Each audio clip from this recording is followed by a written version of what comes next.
Good morning, students. I hope all you are fine at your home. As the topic start करते हैं.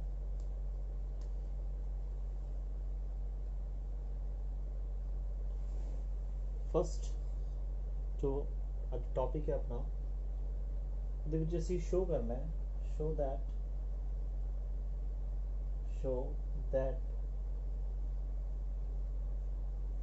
electrostatic forces are conservative in nature.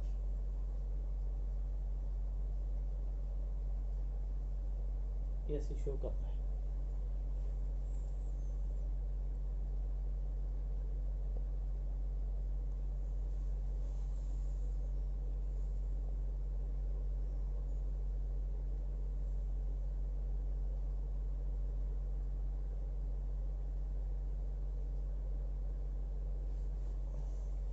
कि जो electrostatic forces ने वो ਕਨਜ਼ਰਵੇਟਿਵ ਹੁੰਦੀਆਂ ਨੇ ਤੇ ਉਹ ਕਨਜ਼ਰਵੇਟਿਵ ਫੋਰਸਿਸ ਨੂੰ ਅਸੀਂ +1 ਦੇ ਵਿੱਚ ਸਟੱਡੀ ਕਰਦੇ ਹਾਂ. ਕਨਜ਼ਰਵੇਟਿਵ ਫੋਰਸਿਸ ਉਹ ਵਾਲੀਆਂ ਫੋਰਸਿਸ ਹੁੰਦੀਆਂ ਨੇ ਜਿਨ੍ਹਾਂ ਦਾ ਵਰਕ ਡਨ 0 ਹੋਵੇ ਇਨ ਅ ਕਲੋਜ਼ਡ ਪਾਥ. ਕਿਸੇ ਵੀ ਕਲੋਜ਼ਡ ਪਾਥ ਦੇ ਵਿੱਚ ਇਹਨਾਂ ਫੋਰਸਿਸ ਦੁਆਰਾ ਕੀਤਾ ਗਿਆ ਜਿਹੜਾ ਵਰਕ ਹੈ ਉਹਦੀ ਵੈਲਿਊ ਕਿੰਨੀ ਹੁੰਦੀ ਹੈ? 0 ਹੁੰਦੀ ਹੈ. दूसरा, they do not depends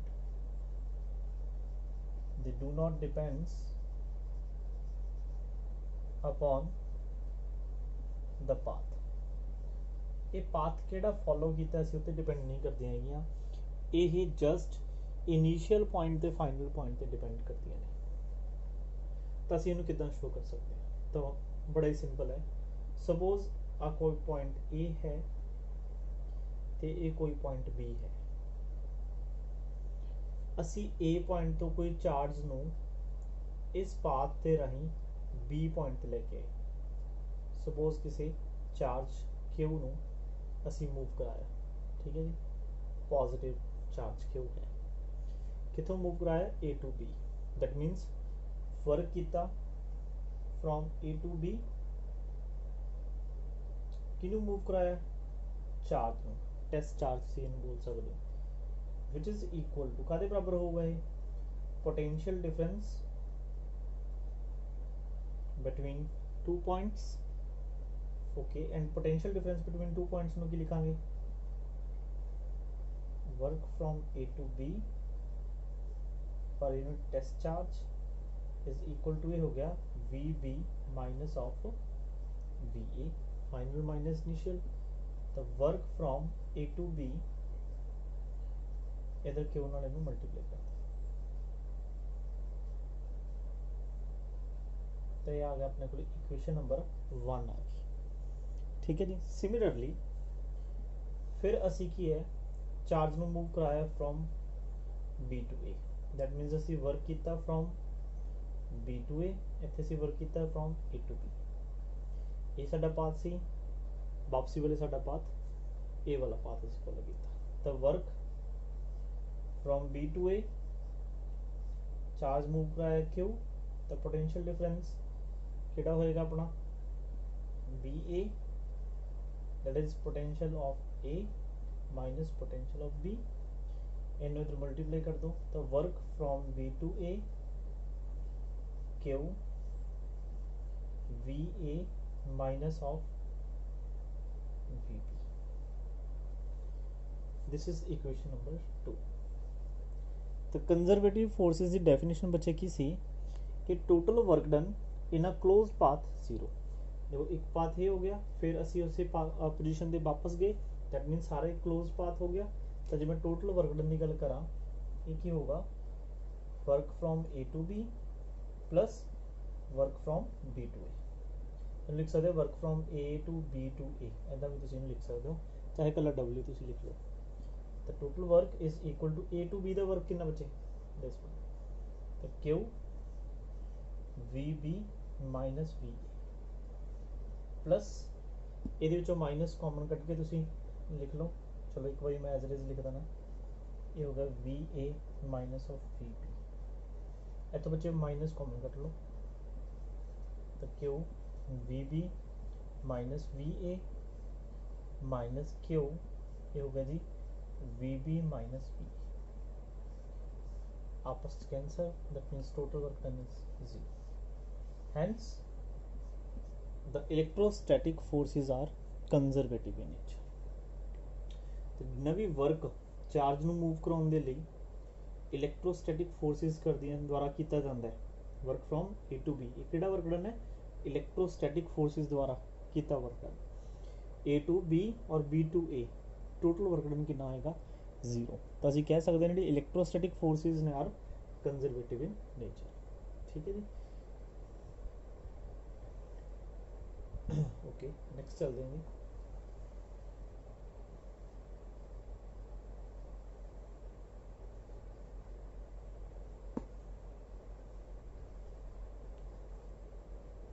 next है जी relation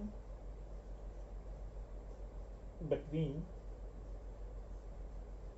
electric field and potential. ये बहुत इंपॉर्टेंट फार्मूला है, बहुत कॉन्सैप्ट्स ਦੇ ਵਿੱਚ ਇਹ ਯੂਜ਼ ਹੋਏਗਾ ਜਦੋਂ ਅਸੀਂ ਨੈਕਸਟ ਐਕਸਰਸਾਈਜ਼ ਕਪੈਸਿਟੈਂਸ ਵਾਲੀ ਐਕਸਰਸਾਈਜ਼ ਕਰਾਂਗੇ 1D, ਉੱਥੇ ਵੀ ਇਹ ਕਾਫੀ ਜਗ੍ਹਾ ਤੇ ਇਹਦੀ ਕੀ ਹੈ ਜ਼ਰੂਰਤ ਪੜੇਗੀ। कह सकते हैं वेरी वेरी इंपॉर्टेंट की है रिलेशन है। ਇਹਦਾ ਇੱਕ ਨਾਮ ਵੀ ਹੈ ਜੀ, ਇਹਨੂੰ ਪੋਟੈਂਸ਼ੀਅਲ ਮਤਲਬ ਸਾਰੇ ਨਾਲ ਰਿਲੇਸ਼ਨ ਨੂੰ ਪੋਟੈਂਸ਼ੀਅਲ ਗ੍ਰੇਡੀਐਂਟ ਵਰਡ ਬੋਲਿਆ ਕਰਾਂਗੇ। ਪੋਟੈਂਸ਼ੀਅਲ ਗ੍ਰੇਡੀਐਂਟ ਇਹ ਵਰਡ ਦੇ ਨਾਮ ਨਾਲ ਅਸੀਂ ਇਸ ਰਿਲੇਸ਼ਨ ਨੂੰ ਜਾਣਦੇ ਹਾਂ। ਤਾਂ ਦੇਖੋ ਇਲੈਕਟ੍ਰਿਕ ਫੀਲਡ ਤੇ ਪੋਟੈਂਸ਼ੀਅਲ ਦੇ ਵਿਚਕਾਰ ਅਸੀਂ ਇੱਕ ਰਿਲੇਸ਼ਨ ਬਣਾਉਣਾ ਹੈ। दैट मीन सानू पहला एक इलैक्ट्रिक फील्ड की है कंसीडर करना। तो मैं एक यूनीफॉर्म इलैक्ट्रिक फील्ड कंसीडर करदा। ठीक है, बोर्ड से थोड़ी लाइन एक दूसरे के पैरेलल नहीं लगदियां हैं, बट ये मैं कंसीडर कर रहा भी हर लाइन एक लाइन दूसरी लाइन तो की है पैरेलल है। That means electric field uniform है। अगर इलैक्ट्रिक फील्ड लाइन इधर जा रही है तो डेफिनेटली इधर पॉजिटिव चार्ज होएगा, इधर होएगा नेगेटिव चार्ज। ਹੁਣ ਪੋਟੈਂਸ਼ੀਅਲ ਦੇਖੋ, ਪੋਟੈਂਸ਼ੀਅਲ ਨੂੰ ਅਸੀਂ ਕਿਵੇਂ ਡਿਫਾਈਨ ਕੀਤਾ ਸੀ? ਪੋਟੈਂਸ਼ੀਅਲ ਸੀਗਾ ਵੀ ਕਿੰਨਾ ਵਰਕ ਕਰਨਾ ਪੈਂਦਾ ਇੱਕ ਟੈਸਟ ਚਾਰਜ ਨੂੰ ਮੂਵ ਕਰਾਉਣ ਦੇ ਲਈ ਆਪੋਜ਼ਿਟ ਟੂ ਦਾ ਇਲੈਕਟ੍ਰਿਕ ਫੀਲਡ, ਮਤਲਬ ਅਗੇਂਸਟ ਦਾ ਇਲੈਕਟ੍ਰਿਕ ਫੀਲਡ ਅਸੀਂ ਵਰਕ ਕਰਨਾ ਹੁੰਦਾ। ਤਾਂ ਸਪੋਜ਼ ਕਰੋ ਕਿ ਇੱਥੇ ਟੈਸਟ ਚਾਰਜ ਹੈ ਪਲੱਸ Q0, ਇਹਦੇ ਵਿੱਚ ਅਸੀਂ ਸਮਾਲ ਡਿਸਪਲੇਸਮੈਂਟ ਕਰਾਈ dr। दैट मीन्स असी किया स्मॉल अमाउंट ऑफ वर्क। तो स्मॉल अमाउंट ऑफ वर्क जो किया, small amount of work done against electric field, बच्चों कितना होएगा? That is dw is equal to, देखो वर्क का फॉर्मूला साडे कोल हुंदा सी that is fs cos theta. Definitely electric field दी प्रेजेंस दे विच एक की चार्ज पे तो ते फोर्स लगेगी। ठीक है जी, इलैक्ट्रोस्टैटिक फोर्स ਅਸੀਂ ਉਹਨੂੰ ਬੋਲਦੇ ਹਾਂ। तो लगेगी फोर्स F। ठीक है, स्टार्टिंग च पढ़िया भी होया तुसी E is equal to F by Q0। तो फोर्स कितनी लगती है? Q0 इंटू E, 1 बीच तुसी ये पढ़िया होगा। तो फोर्स लगेगी F। अच्छा, डिस्प्लेसमेंट ऐसी कराई है स्मॉल डिस्प्लेसमेंट, तो F वेक्टर डॉट में लिख रहे हैं dr vector. Dot product open करोगे तो क्या आएगा? F वेक्टर डॉट हटा दो इन्हों, F dr कॉस आ गई 180। 180 क्यों? क्योंकि फोर्स रेडी लगेगी वो इन दिस डायरेक्शन लगेगी, मतलब पॉजिटिव चार्ज है इस डायरेक्शन वाली की है तो फोर्स लगेगी। ਅਸੀਂ ਇਸ ਫੋਰਸ ਦੇ ਇਸ ਇਲੈਕਟ੍ਰੋਸਟੈਟਿਕ ਫੋਰਸ ਦੇ ਆਪੋਜ਼ਿਟ ਵਰਕ ਕਰਦੇ ਹਾਂ ਤਾਂ ਐਂਗਲ ਕਿੰਨਾ ਆ ਗਿਆ 180। ਤਾਂ dw is equal to minus of f into ਵੀ ਆ ਗਿਆ dr। ਓਕੇ, f ਨੂੰ ਮੈਂ ਕੀ ਲਿਖ ਸਕਦਾ? ਇਹਨੂੰ ਇਕੁਏਸ਼ਨ ਨੰਬਰ 1 ਲਿਖ ਲਓ। ਨਾਓ ਆ ਦੇਖੋ f ਇਜ਼ ਇਕੁਅਲ ਟੂ ਕੀ ਹੁੰਦਾ ਹੈ Q नॉट E। ਵੀ ਬੱਚੇ ਇਲੈਕਟ੍ਰਿਕ ਫੀਲਡ ਨੂੰ ਕਿਵੇਂ ਡਿਫਾਈਨ ਕਰਦੇ ਆ ਵੀ ਕਿੰਨੀ ਫੋਰਸ ਇੱਕ ਟੈਸਟ ਚਾਰਜ ਲੱਗਦੀ ਹੈ, this is known as electric field. ਇਹਦੀ ਵੈਲਿਊ ਪੁੱਟ ਕਰ ਦੋ ਤਾਂ dW is equal to minus Q naught E into आ गया dr। Q नॉट ਨਾਲ ਡਿਵਾਈਡ ਕਰ, ਕਿਉਂ? ਕਿਉਂਕਿ ਸਾਨੂੰ ਕੀ ਚਾਹੀਦਾ ਪੋਟੈਂਸ਼ੀਅਲ। ਸਾਨੂੰ ਪਤਾ work done per unit test charge ਕੀ ਹੁੰਦਾ potential. Small amount of work done ਹੈ ਤੇ ਕੀ ਹੈਗਾ ਸਮਾਲ ਪੋਟੈਂਸ਼ੀਅਲ dP। ਠੀਕ ਹੈ ਜੀ, ਤਾਂ E ਲਿਖਿਆ ਨਾ E इज इक्वल टू क्या जी minus dV by dt। This is a very important relation between electric field and potential, between electric field and potential। this formula is known as potential gradient। gradient word ਜਿੱਥੇ ਵੀ use ਹੋਵੇ ਬੱਚੇ ਉਹਦਾ ਮਤਲਬ ਹੁੰਦਾ ਹੈ ਜਿਵੇਂ ਪੋਟੈਂਸ਼ੀਅਲ ਗ੍ਰੇਡੀਐਂਟ ਹੈ ਨਾ, ਮਤਲਬ ਪੋਟੈਂਸ਼ੀਅਲ ਵੇਰੀ ਕਰਦਾ ਹੈ with respect to distance. Gradient word ਮਤਲਬ ਹੁੰਦਾ ਡਿਸਟੈਂਸ ਦੇ ਨਾਲ ਕਿਸੇ ਕੁਆਂਟੀਟੀ ਦਾ ਚੇਂਜ ਹੋਣਾ। ਕਿਸੇ ਦੇ ਨਾਲ ਵੀ ਜਿਵੇਂ ਹੁਣ ਪੋਟੈਂਸ਼ੀਅਲ ਦੇ ਨਾਲ ਗ੍ਰੇਡੀਐਂਟ ਲੱਗਿਆ ਹੋਇਆ ਦੈਟ ਮੀਨਸ ਪੋਟੈਂਸ਼ੀਅਲ ਕੀ ਹੈ ਡਿਸਟੈਂਸ ਦੇ ਨਾਲ ਵੇਰੀ ਕਰਦਾ। ਤਾਂ ਬਿਲਕੁਲ ਤੁਸੀਂ ਦੇਖ ਵੀ ਸਕਦੇ ਹੋ ਕਿ ਜਿਵੇਂ ਜਿਵੇਂ ਅਸੀਂ ਇਹ ਡਿਸਪਲੇਸਮੈਂਟ ਅਸੀਂ ਜ਼ਿਆਦਾ ਕਰਾਂਗੇ, ਮਤਲਬ ਜਿੰਨਾ ਅਸੀਂ ਵਰਕ ਅਗੇਂਸਟ ਦ ਇਲੈਕਟ੍ਰਿਕ ਫੀਲਡ ਕਰਾਂਗੇ ਉਨਾ ਜ਼ਿਆਦਾ ਪੋਟੈਂਸ਼ੀਅਲ ਕੀ ਹੋਏਗਾ ਇਨਕਰੀਜ਼ ਹੋਏਗਾ। ठीक है जी, तो एक नेगेटिव साइन द की सिग्निफिकेंस है it tells the direction of electric field, direction of electric field towards decreasing potential, decreasing potential. But ध्यान ਨਾਲ देखो ਇਹਨੂੰ ਆ ਦੇਖੋ ਇਲੈਕਟ੍ਰਿਕ ਫੀਲਡ ਦੇ ਅਗੇਂਸਟ ਤੁਸੀਂ ਵਰਕ ਕੀਤਾ ਫॉर एग्जांपल ਇਸ ਪੁਆਇੰਟ ਤੇ ਹੈ ਦੈਟ ਮੀਨਸ ਇਸ ਪੁਆਇੰਟ ਤੇ ਕੋਈ ਪੋਟੈਂਸ਼ੀਅਲ ਆ ਗਿਆ VA। ਫਿਰ ਹੋਰ ਜ਼ਿਆਦਾ ਵਰਕ ਕੀਤਾ ਇਸ ਪੁਆਇੰਟ ਤੇ ਆ ਗਏ ਮਤਲਬ ਹੋਰ ਜ਼ਿਆਦਾ ਵਰਕ ਕੀਤਾ ਪੋਟੈਂਸ਼ੀਅਲ B। ਤਾਂ ਆਪਾਂ ਨੂੰ ਪਤਾ ਬੱਚੇ ਪੋਟੈਂਸ਼ੀਅਲ ਐਟ ਪੁਆਇੰਟ B ਜ਼ਿਆਦਾ ਹੋਏਗਾ ਪੋਟੈਂਸ਼ੀਅਲ ਐਟ ਪੁਆਇੰਟ A। ਮਤਲਬ ਜਿੰਨਾ ਤੁਸੀਂ ਇਹ ਡਿਸਟੈਂਸ ਮਤਲਬ ਜਿੰਨੀ ਤੁਹਾਡੀ ਡਿਸਪਲੇਸਮੈਂਟ ਜ਼ਿਆਦਾ ਹੋ ਜਾਏਗੀ ਉਨਾ ਪੋਟੈਂਸ਼ੀਅਲ ਕੀ ਹੈ ਇਨਕਰੀਜ਼ ਹੋ ਜਾਏਗਾ, उन्ना पोटेंशियल ਦੇ ਵਿੱਚ ਚੇਂਜ ਜ਼ਿਆਦਾ ਹੋ ਜਾਏਗਾ। ਤੇ 네ਗੇਟਿਵ ਸਾਈਨ ਕੀ ਕਹਿੰਦਾ it tells the direction of electric field towards decreasing potential. ਤੇ ਇਲੈਕਟ੍ਰਿਕ ਫੀਲਡ ਦੀ ਡਾਇਰੈਕਸ਼ਨ ਇੱਧਰ ਹੈ ਤੇ ਪੋਟੈਂਸ਼ੀਅਲ ਦੇਖੋ ਇਸ ਡਾਇਰੈਕਸ਼ਨ ਵੱਲ ਡਿਕਰੀਜ਼ ਹੋ ਰਿਹਾ। B ਪੁਆਇੰਟ ਤੇ ਜ਼ਿਆਦਾ ਪੋਟੈਂਸ਼ੀਅਲ ਹੈ, A ਪੁਆਇੰਟ ਤੇ ਘੱਟ ਪੋਟੈਂਸ਼ੀਅਲ ਹੈ। ਇਸ ਸਾਈਡ ਜਾਓਗੇ ਹੋਰ ਪੋਟੈਂਸ਼ੀਅਲ ਘਟਦਾ ਜਾਏਗਾ, ਬਟ ਇਸ ਤੋਂ ਜੇ ਆਪੋਜ਼ਿਟ ਚੱਲੋਗੇ ਤਾਂ ਪੋਟੈਂਸ਼ੀਅਲ ਕੀ ਹੋਏਗਾ ਇਨਕਰੀਜ਼ ਹੋਏਗਾ। ਠੀਕ ਹੈ, ਤਾਂ ਇਹ ਕਾਫੀ ਇੰਪੋਰਟੈਂਟ ਫਾਰਮੂਲਾ ਜੀ, ਧਿਆਨ ਰੱਖਿਓ। ਜਦੋਂ ਅਸੀਂ ਕਪੈਸਿਟਰਸ ਵਾਸਤੇ ਪੜਾਂਗੇ ਦੇਖੋ ਇਹ ਤਾਂ ਡਿਸਟੈਂਸ ਵੇਰੀਏਬਲ ਹੈ ਨਾ, ਜਦੋਂ ਕਪੈਸਿਟਰਸ ਪੜਾਂਗੇ ਅੱਗੇ ਚੈਪਟਰ ਆਊਗਾ ਆਪਣਾ ਕਪੈਸਿਟਰ, ਤਾਂ ਧਿਆਨ ਰੱਖਿਓ ਕਪੈਸਿਟਰਸ ਦੇ ਵਿੱਚ ਇਹੀ ਫਾਰਮੂਲਾ ਲਾਵਾਂਗੇ E is equal to V by D। ਫਿਰ ਇੱਥੇ ਇੱਦਾਂ ਯੂਜ਼ ਹੋਊ। ਫਿਰ dV ਬਾਈ dr ਕਿਉਂ ਨਹੀਂ ਕਰਦੇ ਹੈਗੇ ਕਿਉਂਕਿ ਉੱਥੇ ਡਿਸਟੈਂਸ ਦੋ ਪਲੇਟਸ ਹੋਇਆ ਕਰਨੀਆਂ ਸਾਡੇ ਕੋਲੇ, ਉਹਨਾਂ ਦੇ ਪਲੇਟਸ ਦੇ ਵਿੱਚ ਕਰਦਾ ਜਿਹੜਾ ਡਿਸਟੈਂਸ ਆ ਉਹ ਫਿਕਸ ਹੋਇਆ ਕਰੇਗਾ। ਫਿਰ ਉੱਥੇ ਫਾਰਮੂਲਾ ਇਹ ਇੱਦਾਂ ਲੱਗਦਾ। ਠੀਕ ਹੈ ਜੀ, ਤਾਂ ਮੈਂ ਕੋਈ ਦੁਬਾਰਾ ਦੱਸਦਾ ਵੀ ਕੀ ਕੀਤਾ ਸੀ। ਇੱਕ ਇਲੈਕਟ੍ਰਿਕ ਫੀਲਡ ਅਪਲਾਈ ਕੀਤਾ, ਉਹਦੇ ਅਗੇਂਸਟ ਅਸੀਂ ਵਰਕ ਕਰਨਾ ਕਿ ਜਦੋਂ ਅਸੀਂ ਇਲੈਕਟ੍ਰਿਕ ਫੀਲਡ ਇਲੈਕਟ੍ਰੋਸਟੈਟਿਕ ਫੋਰਸਿਸ ਦੇ ਅਗੇਂਸਟ ਵਰਕ ਕਰਦੇ ਹਾਂ ਤਾਂ ਸਾਡਾ ਵਰਕ ਸਟੋਰ ਹੁੰਦਾ ਇਨ ਦਾ ਫਾਰਮ ਆਫ ਪੋਟੈਂਸ਼ੀਅਲ। ਤਾਂ ਮੈਂ ਵਰਕ ਕੀਤਾ ਸਮਾਲ ਅਮਾਊਂਟ ਆਫ ਡਿਸਪਲੇਸਮੈਂਟ ਕੀਤੀ ਤਾਂ F ਡਾਟ dr, ਤਾਂ dW ਮਤਲਬ ਇਲੈਕਟ੍ਰੋਸਟੈਟਿਕ ਫੋਰਸ ਇੱਧਰ ਲੱਗ ਰਹੀ ਹੈ ਅਸੀਂ ਉਸ ਦੇ ਅਗੇਂਸਟ ਵਰਕ ਕਰ ਰਹੇ ਹਾਂ ਤਾਂ ਐਂਗਲ ਕਿੰਨਾ ਆ ਗਿਆ 180। ਤਾਂ 180 ਦਾ ਆ ਗਿਆ ਮਾਈਨਸ, ਤਾਂ work per unit test charge is known पोटेंशियल। F की वैल्यू में पुट करती Q naught E, our relation साढ़े को बन गया E is equal to minus dV by dr। dV by dr की दस है कि पोटेंशियल चेंज होंगे विद रिस्पैक्ट टू डिस्टेंस। जिमें जिमें डिसप्लेसमेंट चेंज हो जाएगी पोटेंशियल की वैल्यू चेंज हो जाएगी। इस पॉइंट से कुछ पोटेंशियल हो रहा है, इस पोटेंशियल से कुछ मतलब पॉइंट से वैल्यू पोटेंशियल की कुछ हो रहा है। ठीक है जी, तो ये रिलेशन की है भुलना नहीं है, बहुत ज़्यादा इंपॉर्टेंट रिलेशन है। Okay,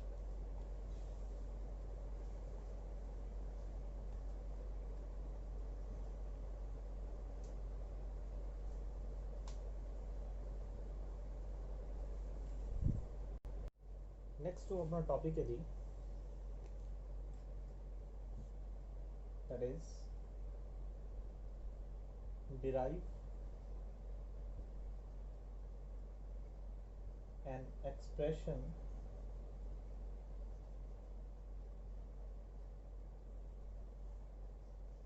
of electric potential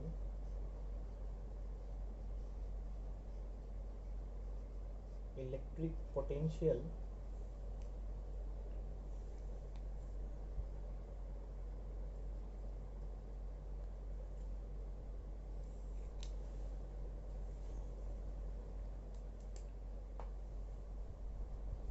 at any point, किसी भी पॉइंट पे due to a dipole. 5 marks ਦੀ ਇਹ ਡੈਰੀਵੇਸ਼ਨ ਹੈ। ज़्यादातर CBSE ਦੇ ਵਿੱਚ ਨੂਮੈਰੀਕਲ ਪੋਰਸ਼ਨ ਹੋਣ ਦੀ ज़्यादा ਚਾਂਸਿਸ ਹੁੰਦੇ ਨੇ, ਬਟ ਫਿਰ ਵੀ ਜੇ ਲੌਂਗ ਕੁਐਸਚਨ ਦੀ ਡੈਰੀਵੇਸ਼ਨ ਬਣੀ ਹੋਵੇ ਤਾਂ ਇਹ ਕੀ ਹੈ, ਕੁਐਸਚਨ ਤੁਹਾਨੂੰ ਆ ਸਕਦਾ ਹੈ। ਡਾਇਪੋਲ ਬੱਚੇ ਤੁਹਾਨੂੰ ਤੁਸੀਂ ਪੜ੍ਹਿਆ ਹੋਇਆ ਹੈਗਾ, ਡਾਇਪੋਲ ਮਤਲਬ ਜਿਹਦੇ ਦੋ ਪੋਲ ਹੋਣ, ਟੂ ਪੋਲ, ਤੇ ਟੂ ਪੋਲ ਵੀ ਕਿਹੜੇ ਹੋਣ, ਜਿਨ੍ਹਾਂ ਦਾ ਕੀ ਹੈ ਇਕੁਅਲ, ਜਿਨ੍ਹਾਂ ਦੇ ਚਾਰਜ ਹੋਵੇ ਇਕੁਅਲ ਚਾਰਜ ਮੈਗਨੀਟਿਊਡ ਵਾਈਜ਼, ਤੇ ਜੋ ਉਹਨਾਂ ਦੀ ਪੋਲੈਰਿਟੀ ਹੈ, ਚਾਰजेस ਦੀ ਪੋਲੈਰਿਟੀ ਉਹ ਆਪੋਜ਼ਿਟ ਹੋਵੇ, ਤੇ ਉਹ ਸੈਪਰੇਟਿਡ ਹੋਣ by a small distance like this. For example, this is a positive Q and this is a negative Q, ਤੇ ਇਹਦੇ ਵਿਚਕਾਰ ਕੁਛ ਨਾ ਕੁਛ ਸੈਪਰੇਸ਼ਨ ਹੋਵੇ। ਤੇ ਇਸ ਤਰ੍ਹਾਂ ਦੇ ਅਰੇਂਜਮੈਂਟ ਨੂੰ ਅਸੀਂ ਕੀ ਬੋਲਦੇ ਹਾਂ, ਡਾਇਪੋਲ ਜਾਂ ਇਲੈਕਟ੍ਰਿਕ ਡਾਇਪੋਲ। ਠੀਕ ਹੈ, ਸਾਨੂੰ ਪਤਾ ਵੀ ਬਹੁਤ ਸਾਰੇ ਮੋਲੀਕਿਊਲਸ ਨੇ ਜਿਹੜੇ ਕਿ ਡਾਇਪੋਲ ਮੂਵਮੈਂਟ ਸ਼ੋ ਕਰਦੇ ਆ। ਠੀਕ ਹੈ, ਜਿਨ੍ਹਾਂ ਵਿੱਚ ਜੇ ਆਪਾਂ ਗੱਲ ਕਰੀਏ, ਮੰਨ ਲਓ ਜਿਵੇਂ ਵਾਟਰ ਮੋਲੀਕਿਊਲ ਹੈ ਨਾ, H2 ਹੈ, H2O, ਤਾਂ ਆਕਸੀਜਨ, ਹਾਈਡਰੋਜਨ ਇਹ ਤੇ ਪਾਰਸ਼ੀਅਲ ਕੀ ਨੈਗੇਟਿਵ ਚਾਰਜ ਹੁੰਦਾ ਹੈ ਤੇ ਪਾਰਸ਼ੀਅਲ ਪੋਜ਼ਿਟਿਵ ਚਾਰਜ। ਤਾਂ ਇਹਨਾਂ ਦੋਨਾਂ ਦਾ ਸੈਂਟਰ ਆਫ ਮਾਸ ਦੇ ਕਨਸੈਪਟ ਦੇ ਅਕੋਰਡਿੰਗ ਪਾਰਸ਼ੀਅਲ ਪੋਜ਼ਿਟਿਵ ਚਾਰਜ, ਤੇ ਇਹਨਾਂ ਦੋਨਾਂ ਦੇ ਵਿਚਕਾਰ ਕੀ ਹੋਏਗਾ, ਕੁਛ ਨਾ ਕੁਛ ਡਿਸਟੈਂਸ। ਦੇਖੋ ਜਿੰਨਾ ਇਹਦੇ ਤੇ ਨੈਗੇਟਿਵ ਚਾਰਜ ਪਾਰਸ਼ੀਅਲ, ਉਨਾ ਹੀ ਇਹਦੇ ਤੇ ਪੋਜ਼ਿਟਿਵ ਚਾਰਜ, ਤੇ ਇਹਨਾਂ ਦੋਨਾਂ ਦੇ ਵਿਚਕਾਰ ਇੱਕ ਡਿਸਟੈਂਸ ਵੀ ਹੈ। ਇਸ ਅਰੇਂਜਮੈਂਟ ਨੂੰ ਅਸੀਂ ਕੀ ਬੋਲਦੇ ਹਾਂ, ਡਾਇਪੋਲ। ਤਾਂ ਅਸੀਂ ਹੁਣ ਇੱਕ ਡਾਇਪੋਲ ਕੰਸੀਡਰ ਕਰਨਾ ਹੈ। ਡਾਇਪੋਲ ਦੇ ਕਰਕੇ ਕਿਸੇ ਵੀ ਪੁਆਇੰਟ ਤੇ ਪੋਟੈਂਸ਼ੀਅਲ ਅਸੀਂ ਫਾਈਂਡ ਕਰਨਾ ਹੈ, ਕਿਸੇ ਵੀ ਪੁਆਇੰਟ ਤੇ। ਤਾਂ ਡੈਰੀਵੇਸ਼ਨ ਦੇ ਕੁਝ ਸਟੈਪਸ ਹੈਗੇ ਹੈ। ਠੀਕ ਹੈ, ਮੈਂ ਬਿਲਕੁਲ ਆਰਾਮ ਨਾਲ ਤੁਹਾਨੂੰ ਇਹ ਕਰਾਊਂਗਾ। ਠੀਕ ਹੈ, ਇੱਕ ਵਾਰੀ ਤੁਸੀਂ ਖੁਦ ਇਹਨੂੰ ਜ਼ਰੂਰ ਕਰਕੇ ਦੇਖੋ। ਤਾਂ ਸਪੋਜ਼ ਕਰੋ ਕਿ ਇੱਥੇ ਇੱਕ ਨੈਗੇਟਿਵ ਚਾਰਜ ਹੈ ਤੇ ਇੱਕ ਇਹਦੇ ਕੋਲ ਇੱਥੇ ਪੋਜ਼ਿਟਿਵ ਚਾਰਜ ਹੈ। ਇਹ ਨੈਗੇਟਿਵ ਕਿਉਂ, ਇਹ ਹੋ ਗਿਆ ਪੋਜ਼ਿਟਿਵ ਕਿਉਂ। ਤੇ ਸਾਨੂੰ ਪਤਾ ਡਾਇਪੋਲ ਹੈ। ਠੀਕ ਹੈ, ਤਾਂ ਇਹਦੇ ਵਿਚਕਾਰ ਦਾ ਜਿਹੜਾ ਡਿਸਟੈਂਸ ਹੈ 2a ਹੋਏਗਾ।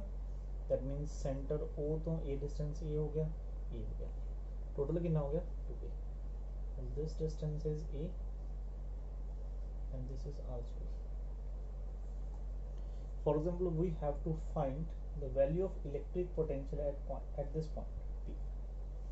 ਅਸੀਂ ਇਸ ਪੁਆਇੰਟ P ਤੇ ਇਲੈਕਟ੍ਰਿਕ ਪੋਟੈਂਸ਼ੀਅਲ ਦੀ ਵੈਲਿਊ ਕੈਲਕੂਲੇਟ ਕਰਾਂਗੇ। ਓਕੇ, ਤਾਂ ਦੇਖੋ ਪੋਟੈਂਸ਼ੀਅਲ ਦਾ ਫਾਰਮੂਲਾ ਸਾਡੇ ਕੋਲ ਹੈ, that is 1/4 pi epsilon naught Q/R। मतलब अगर असी इस पॉइंट ते पोटेंशियल फाइंड करना है तो सानू इस नेगेटिव चार्ज करके ते इहदे विचकार दा जो डिस्टेंस होएगा वो देखना पैना है। फिर एक पॉजिटिव चार्ज है, इस पॉजिटिव चार्ज का जो डिस्टेंस है वो देखना पैना है। फिर दोनों का सानू की करना पैना है, प्लस करना पैना है। दोनों को असी ऐड करांगे, फिर असी नेट पोटेंशियल कैलकुलेट कर सकते हैं। ये पोटेंशियल की स्केलर क्वांटिटी है, तो total potential at point P दोनों के सम करके होएगा। तो सपोज कि इस पॉइंट P का ओरिजिन तो जो डिस्टेंस है वो है R। ठीक है जी, इस मैं कोई पॉइंट A लिख रहे हैं, ए कोई चार्ज पॉइंट B है, नेमिंग दे दो।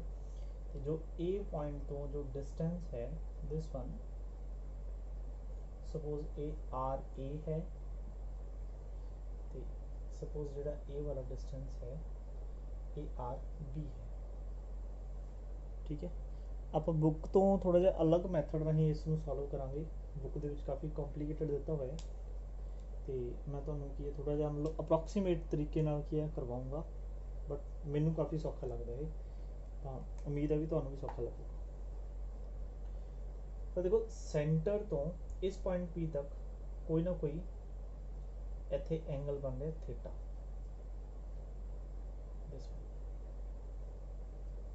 ਠੀਕ ਹੈ ਜੀ। ਇੱਕ ਚੀਜ਼ ਨੋਟ ਕਰੋ, ਇਸ ਡਾਇਗਰਾਮ ਨੂੰ ਦੇਖ ਕੇ ਸਾਨੂੰ ਸਾਫ਼ ਪਤਾ ਲੱਗ ਰਿਹਾ ਹੈ ਕਿ ਜੋ r डिस्टेंस है वो ग्रेटर देन है RB। ए वाला डिस्टेंस ਇਹਦੇ ਨਾਲੋਂ ਕੀ ਹੈ ग्रेटर है, ਤੇ ਜੋ ਇਹ डिस्टेंस RA है ਇਹ ਇਸ R ਤੋਂ ग्रेटर है। ਇੱਕ ਚੀਜ਼ ਦਾ ਧਿਆਨ ਰੱਖੋ। ਤਾਂ ਅਸੀਂ ਪਹਿਲਾਂ ਕਰਨਾ ਕੀ ਹੈ, ਅਸੀਂ ਆਪਾਂ ਉਹਦੇ ਵੱਲ ਦੇਖਦੇ ਹਾਂ। ਅਸੀਂ पोटेंशियल फाइंड करना है एट पॉइंट P। ये पोटेंशियल एक तो होगा due to negative charge plus potential due to positive charge. Direction देखने की सानू लोड नहीं है because it is a scalar quantity. तो potential at point P negative charge करके जो चार्ज की है माइनस क्यू, तो दूसरे साइन कंसीडर करना होंगे 4 पाई एप्सिलॉन नॉट। बच्चे आर डिस्टेंस कितना है, दैट इज RA, फिर प्लस दूसरे करके positive charge plus Q upon 4 pi epsilon not, ते डिस्टेंस बचे है RB। ठीक है जी। तो इतों असीं कॉमन कट लेंगे, क्यू भी कॉमन आ गया, 4 पाई एप्सिलॉन नॉट भी कॉमन आ गया। तो बच्चे साडे कोले बच्चा की मैं पहला लिख रहा 1/RB minus 1/RB। This is equation number 1। तक बड़ा सिंपल है ना, कोई खास कोई दिक्कत नहीं है। हुण असी RB ते RA डिस्टेंस कैलकुलेट करना है, जिहदे लई असी थोड़ी जी अप्रोक्सीमेशन यूज करांगे। वो अप्रोक्सीमेशन की है, देखो ये RA डिस्टेंस इस R तो वड्डा है,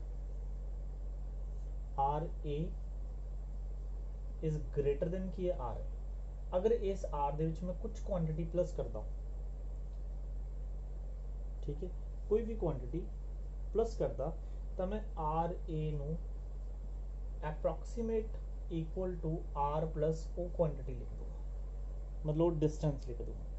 तो मैं की करना है, इस A पॉइंट तो इस लाइन नू अगे बढ़ा दो, इत्थे एक परपेंडिकुलर ड्रॉ कर दो लाइक दिस। इहदा कोई नाम दे दो, कोई M। तो बच्चे मैं कह सकता है आ पॉइंट की सीगा, ए पॉइंट सी O, कि अगर मैं इस R डिस्टेंस तक, इस R डिस्टेंस दे विच मैं OM प्लस करदा, तो यह अप्रोक्सीमेट इक्वल टू कदे हो जाएगा RA। आ फैक्टर समझना बड़ा जरूरी है। I repeat, RA is greater than R। मैं इस पॉइंट तो एक परपेंडिकुलर ड्रॉ किया जिहदे नाल इन्ना डिस्टेंस ऐड हो गया। ये approximate this distance plus this distance approximate is equal to की होएगा RA। ध्यान रखना है, अगर तुसी ये मैथड यूज करते हो तो अप्रोक्सीमेट का साइन पाना कंपलसरी है। जे इक्वल का साइन पाओगे तो मे भी गलत भी इस क्वेश्चन कर सकते, अप्रोक्सीमेट पाओगे तो बिल्कुल सही है। ठीक है जी। नाउ हुण असी OM फाइंड करना है, OM कितना होएगा। तो OM को कैलकुलेट करने के लिए देखो, अगर आ एंगल थीटा है, ठीक है, मैं तो एरो हटा रहा ताकि थोड़ी डायग्राम की प्रॉपर सही सही बन जाए। बस तुम ध्यान रखो भी आ डिस्टेंस A है, मैंने ऊपर लिख देना this is A, this is also. अगर ये एंगल थीटा बचे तो आ भी कितना होएगा एंगल थीटा, आप परपेंडिकुलर है ना। तो असी इस triangle they which in triangle के लिए AOM कुछ भी नाम दे दो तुसीं। तो असी की करना है, असी अब बेस हो गया, सॉरी हाँ जी, ये बेस हो गया, ठीक है, ये हाइपोटेनस हो गया। असी की बेस कैलकुलेट करना, तो बेस अपॉन हाइपोटेनस, तो base OM upon hypotenuse A is equal to बच्चे होंगे कॉस थीटा। तो पढ़िया होगा पंडित बद्री प्रसाद हर हर बोले सोना चांदी तोले। तो बेस अपॉन हाइपोटेनस की होंगे कॉस। तो बच्चे इतों OM की वैल्यू आ गई A कॉस थीटा। तो ये सारे स्टैप तुसीं इत्थे भी ऐड करने, मैं साइड ते तुहानूं एक बारी सॉल्व करके दिखा रहा। तो मैं कह सकदा है कि जो आर ए है, therefore R A is approximate equal to R plus A cos theta. क्योंकि जो मैं इत्थे सॉल्व करदा फिर मैनू इरेज करना पऊगा, फिर दिक्कत आएगी, ताकि मैं उन्होंने साइड पे सॉल्व करके दिखाता। सिमिलरली जो आर बी है बच्चे, वो अप्रॉक्सीमेट ਤੁਹਾਡਾ R minus A cos theta है। मैं लिख पहला दिना, दसदा फिर किवें आएगा। देखो आर बी है जिहड़ा वो आर तो स्मॉलर है, आर बी स्मॉलर है। तो बच्चे मैं इनू देखो आर है जो एक ग्रेटर देन है आर बी नालों, मतलब आर बी छोटा है। जे इस आर दे विचों मैं कुछ ना कुछ क्वांटिटी माइनस करदा, मतलब कुछ ना कुछ डिस्टेंस माइनस करदा, तो ये अप्रॉक्सीमेट मैं ये इक्वल लिख दूँगा। तो मैं की करूँगा बच्चे, इस बी पॉइंट तो इस लाइन ते एक परपेंडिकुलर ड्रॉ करूँगा, इसका नाम रख दो एन। मतलब जे मैं इस पी ओ दे विचों ये ओ एन वाला पोर्शन माइनस करदा, तो जिहड़ा आ डिस्टेंस बचेगा पी एन, ये अप्रॉक्सीमेट कितने बराबर होएगा, उसके बराबर। तो बच्चे मैंने की लिखूंगा, जो आर बी है this is approximate equal to की आएगा आर माइनस ਉਹਦੇ ਵਿੱਚੋਂ ਕੀ माइनस करना सी ओ एन। फिर तुसी इस ट्रायंगल ਨੂੰ यूज करियो, फिर ओ एन की जो वैल्यू आएगी R B approximate R minus A cos theta. तो बच्चे तुसी एक कैलकुलेशन ਨੂੰ सॉल्व कर लो, दूसरा बस याद रखो कि इतने की आएगी माइनस आएगा। तो दोनों वैल्यूज असी कैलकुलेट कर लिया, ठीक है, क्योंकि सानू सेंटर वाला डिस्टेंस गिवन होंदा है, तो इसी सेंटर वाला डिस्टेंस तो सानू डायपोल का डिस्टेंस गिवन होगा थीटा। तो सारा कुछ आर ए ते आर बी असी सेंटर वाले डिस्टेंस दे विच कन्वर्ट करता। तो ये दोनों वैल्यूज असी वन पुट कर देंगे, put these values in 1 we get। तो साडे कोले की आएगा जी, potential at point P which is equal to Q upon 4 pi epsilon naught।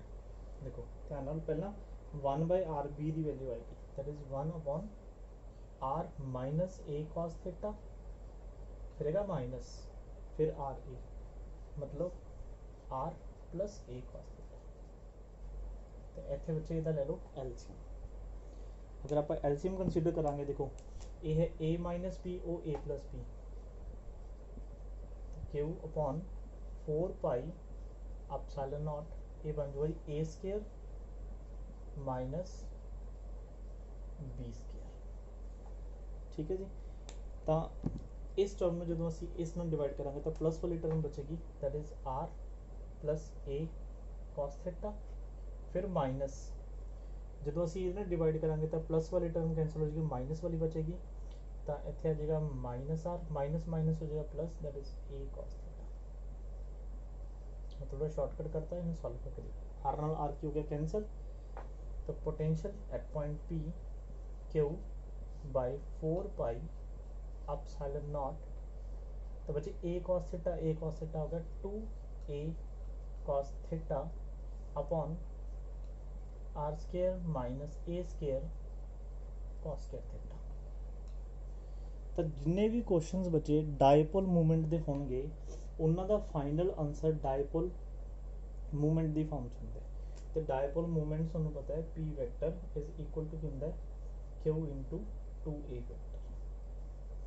तो देखो इतने अपने को क्यू भी है, इतने अपने को 2a भी है, ये मतलब मैग्नीट्यूड च मैंने p लिख सकता हूँ, तो है p cos theta upon 4 pi epsilon naught R square minus A square cos square theta. This is the final answer, this is the final answer. तो इस तरीके दे नाल तुसी किसी भी पॉइंट P ते की है पोटेंशियल कैलकुलेट कर सकते हो ड्यू टू अ डायपोल। हम देखो सिंपल एक चीज़ देखो, अगर असी किसी पॉइंट ਤੇ ਫਾਈਂਡ ਕਰ ਲਿਆ, ਮਤਲਬ ਕਿਸੇ ਸਰਟਨ ਐਂਗਲ ਥੀਟਾ ਤੇ ਅਸੀਂ ਵੈਲਿਊ ਕੈਲਕੂਲੇਟ ਕਰ ਲਈ। ਦੈਟ ਮੀਨਸ ਹੁਣ ਅਸੀਂ ਥੀਟਾ ਦੀਆਂ ਹਰ ਇੱਕ ਵੈਲਿਊਜ਼ ਦੇ ਲਈ ਜੋ ਪੋਟੈਂਸ਼ੀਅਲ ਦੀ ਵੈਲਿਊ ਕੈਲਕੂਲੇਟ ਕਰ ਸਕਦੇ ਹਾਂ। ਤੇ ਇਹਦੇ ਦੋ ਮੋਸਟ ਇੰਪੋਰਟੈਂਟ ਸਪੈਸ਼ਲ ਕੇਸ ਨੇ, ਉਹ ਮੈਂ ਡਿਸਕਸ ਕਰਾਂਗਾ।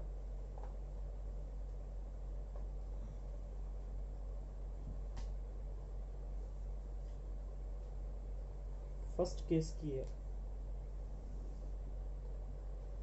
If theta is equal to 0 degree. Diagram मैं जरूर इरेज करती, मतलब इतने डायपोल सी, ठीक है, किसी पॉइंट पी तो तुम फाइंड कर रहे सी। अगर थीटा 0 हो मतलब उसे ही डायपोल की एक्सिस से अगर पॉइंट लाई करे तो ये किहड़ा बच्चे पॉइंट बन जाता है, ये बन जाती है एक्सियल लाइन। ये क्वेश्चन तुसीं पहला भी करके आए, एक्सियल लाइन।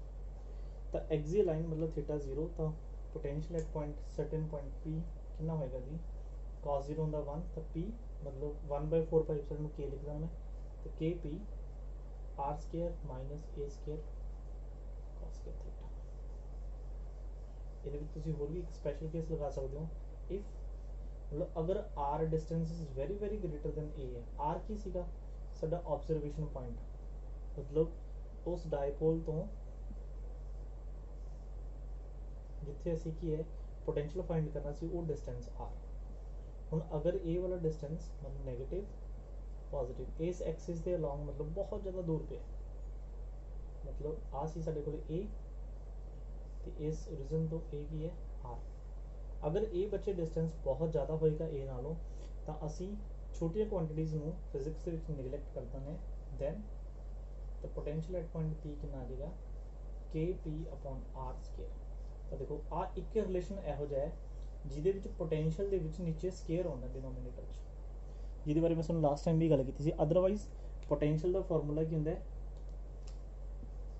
के क्यू बाय आर, तो इत्थे स्केयर नहीं हुंदा। ये पोटेंशियल आया कि डायपोल दे विच तां स्केयर है इत्थे, तो बच्चे बड़ी ही कन्फ्यूजन क्रिएट करते हो, मतलब वो की है कंसैप्ट नहीं समझते हमेशा की है, मतलब पोटेंशियल की जी वैल्यू है वो भी आर स्केयर रूटीन वाइज की यूज़ कर लेंगे ने, जिवें इलैक्ट्रिक फील्ड च असीं यूज़ करते हैं, ठीक है।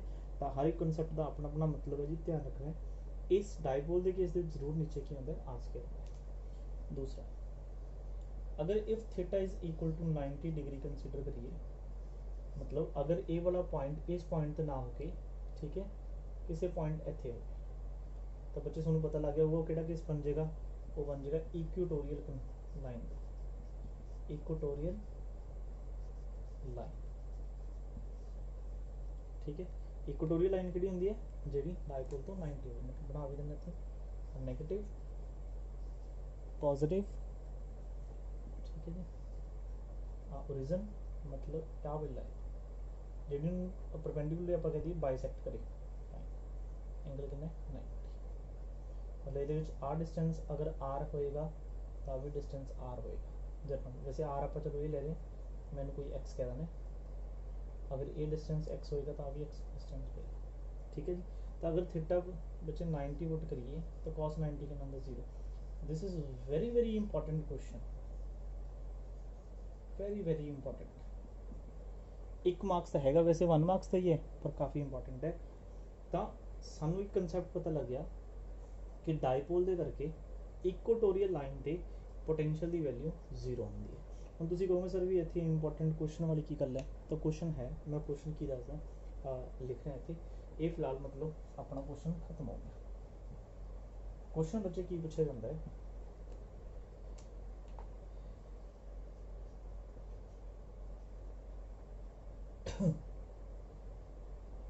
is there any point where potential is equal to 0 but electric field is not equal to 0? आ क्वेश्चन पूछा जाता है, is there any point where potential is 0 but electric field is not equal to 0? The answer आएगा जी yes। In the case of dipole, in the case of dipole, अगर असी dipole के case दे विच negative positive. ਇਸ equatorial line ਤੇ potential calculate ਕਰਦੇ ਤਾਂ ਅਸੀਂ answer find ਕੀਤਾ 0 ਤੇ ਆਲਰੇਡੀ ਤੁਸੀਂ ਡੈਫੀਨੇਸ਼ਨ ਮਤਲਬ ਡੈਰੀਵੇਸ਼ਨ ਕਰਕੇ ਆਏ ਹੋ। ਇਸ ਇਕੁਆਟੋਰੀਅਲ ਲਾਈਨ ਤੇ ਇਸ ਡਾਇਪੋਲ ਕਰਕੇ ਅਗਰ ਤੁਸੀਂ ਇਲੈਕਟ੍ਰਿਕ ਫੀਲਡ ਕੈਲਕੂਲੇਟ ਕਰਦੇ ਹੋ ਉਹ ਬੱਚੇ ਕਦੇ ਵੀ 0 ਨਹੀਂ ਹੋਣਗੇ। ਆਈ ਥਿੰਕ ਉਹਦੀ ਇਲੈਕਟ੍ਰਿਕ ਫੀਲਡ ਦੀ ਜਿਹੜੀ ਵੈਲਿਊ ਸੀ ਉਹ KP/x² ਹੋਊਗੀ। ਤਾਂ ਇਹ ਕਾਫੀ ਇੰਪੋਰਟੈਂਟ ਕੁਐਸਚਨ ਹੈ 1 ਨੰਬਰ ਦਾ, ਜਿਹੜਾ ਤੁਸੀਂ ਧਿਆਨ 'ਚ ਰੱਖਣਾ। ਠੀਕ ਹੈ ਜੀ, ਅੱਜ ਦੇ ਲਈ ਇੰਨੇ ਕਰਾਂਗੇ। ਆਈ ਹੋਪ ਕਿ ਤੁਹਾਨੂੰ ਸਮਝ ਲੱਗਿਆ ਹੋਵੇ। ਫਿਰ ਵੀ ਅਗਰ ਕਿਸੇ ਵੀ ਕਿਸਮ ਦੀ ਕੋਈ ਵੀ ਤੁਹਾਨੂੰ ਪ੍ਰੋਬਲਮ ਆਉਂਦੀ ਹੈ ਤਾਂ ਤੁਸੀਂ ਮੈਨੂੰ WhatsApp ਕਰ ਸਕਦੇ ਹੋ। Thank you, take care.